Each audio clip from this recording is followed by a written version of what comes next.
Hey guys, it's Jonina here from Lowy, and I have my wonderful friend and client Emily here.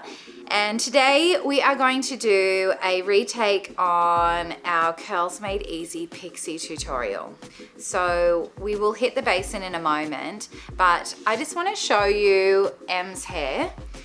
We are a very active lifestyle, surfs sometimes twice a day, so that means washes twice a day sometimes. It's fine hair. Some pieces curl a bit more than others. Volume is kind of one of our goals, but not too producty. So this is a really great insight into finer, more detailed hair, but somebody that doesn't want to spend too much time on it. So I can't wait to show you what we have in store and the finished results. So we're gonna go hit the basin and then we'll come back and take you through our step-by-step.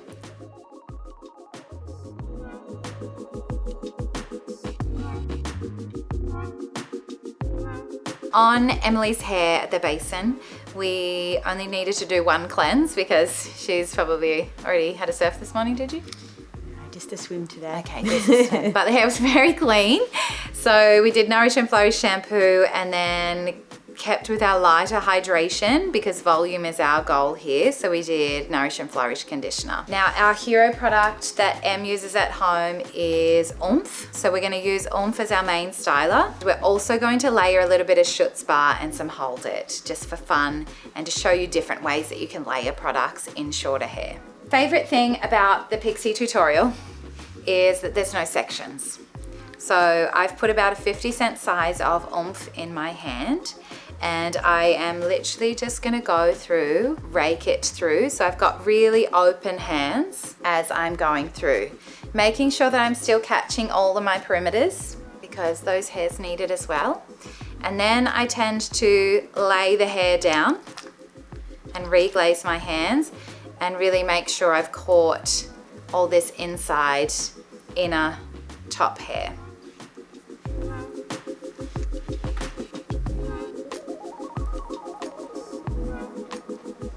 As we finish distributing with our hands the product, we're going to pick up our flexi brush, whichever one you prefer.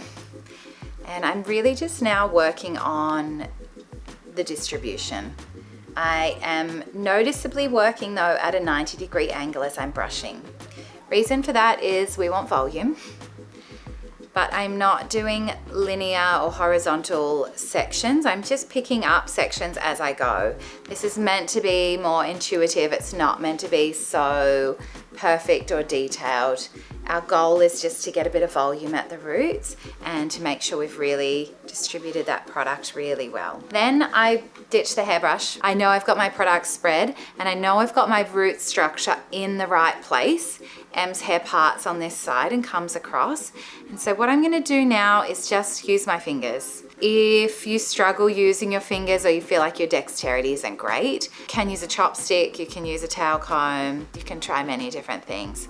But I'm now just coming through and trying to kind of piece out some of these curls. The main goal when we were brushing was to set the root structure, and now we're looking at the direction that the ends are laying. Because where they lay and the tail direction is then where the curl is going to sit.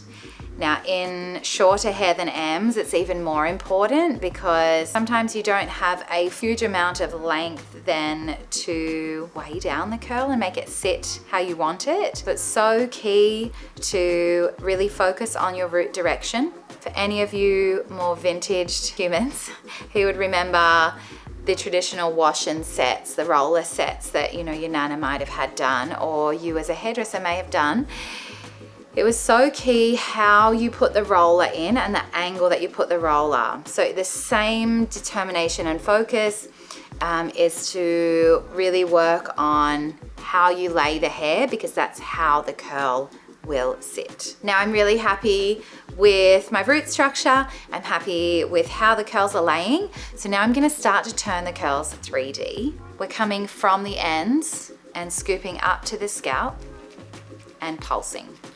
Now as I do this, you can hear the squishing, number one, that lovely wet shoe sound. But you can also see the curls start to come to life. We're just going to continue this now around the head. Now, one key thing that I see people do a lot of is they will scrunch their hair to their ear and not make it to the top. If you feel like you get a lot of curl down the bottom and not a lot of curl at your root area, reason for that is you need to make sure that when you are squeezing your curl, you are getting it right up to the root and pulsing there. That way you can see that I've started to build curl form and curl structure and encourage that movement from the ends all the way to the roots. So sometimes it's not the product that's been sucking, it's a little bit of technique just lacking. I am going to grab the curl glove and we're going to start to take some of the moisture out. Then we're going to do our secondary product application. We're going to hit with the dryer. And then we're going to layer Schutz Bar on midway through the drying process, and I'll tell you a bit about that when we do it. So we're going to now grab our glove and start to dry the hair.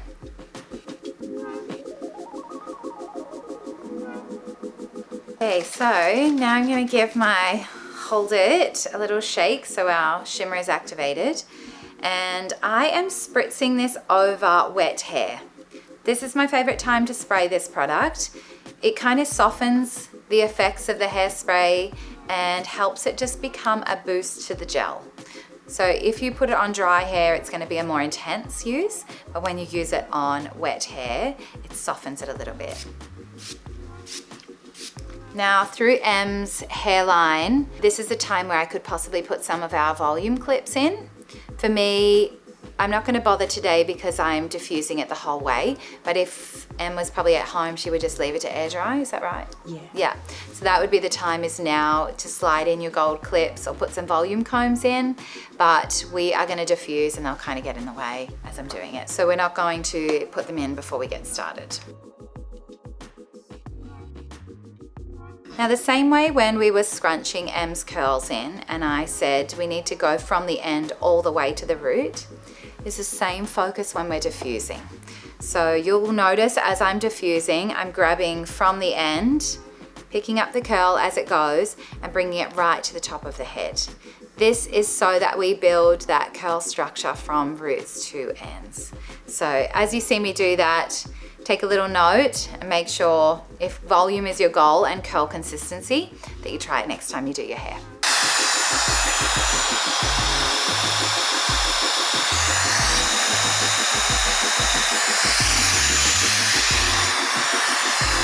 What you can see with Em's hair now is it's touch dry, but as I pinch the curls, it's still wet on the inside.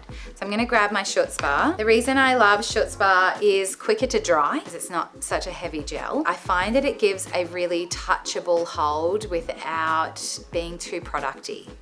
It does feel producty as it's drying, but then it softens right out. So I'm coming in, I put about, I think 4 pumps, and I'm just tapping it through Em's hair.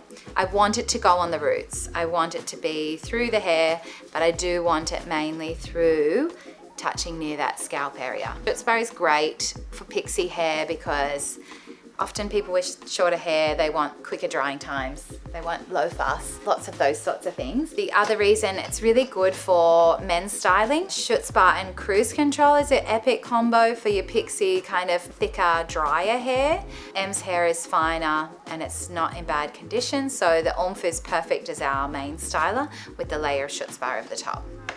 So I'm going to continue drying and then we're going to take the diffuser off and really start to blast and open up the volume and get the curls flowing.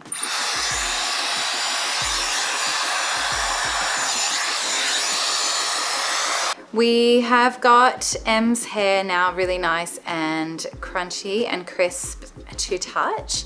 So this is a key point in dealing with hair that is finer, is that if you play with it too much while it's drying in that wet kind of damp stage, you are just going to encourage frizz. And before we can really fluff out and get the volume, we need to make sure it's completely bone dry. So I've swapped my attachment to our more soft dispersion directional kind of blasty, and I'm gonna come through now and just really blow out the curls and start to shake out the crunch. And this is going to really start to build the volume, but because I've got that really beautiful curl cast, I know I'm going to maintain some definition. So let's do it.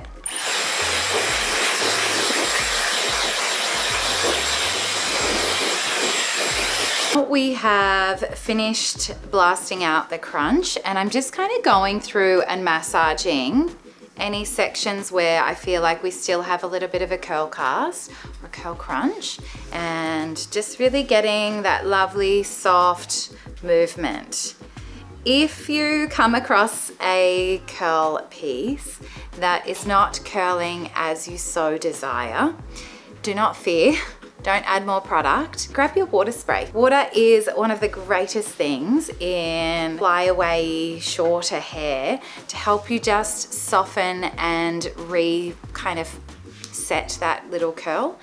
So that is my biggest tip to stylists, to anybody doing hair, whether it's your own hair or a client's hair, is making sure you remember how good some water is and allow that to kind of come and be your magic eraser. What you can see now is we've got lovely, beautiful volume. Our Pixie tutorial has done it again. So the greatest thing about it is there's no sections. Just get the root structure in the right direction and then scrunch the curls into their shape. There's different ways you can layer the product, which I tried to demonstrate for you today, so that you can try some different things and realize there's many different ways to layer product in your shorter curlies for different effects. And here you have it, lovely, soft, voluminous, bouncy curls. Really fine hair, yet when I did all of that blasting, I didn't lose my definition because I'd put enough product in as I worked. So that's a really good tip to you all. And I look forward to hearing your successes as you try the Pixie tutorial on yourself or on your client. See you guys.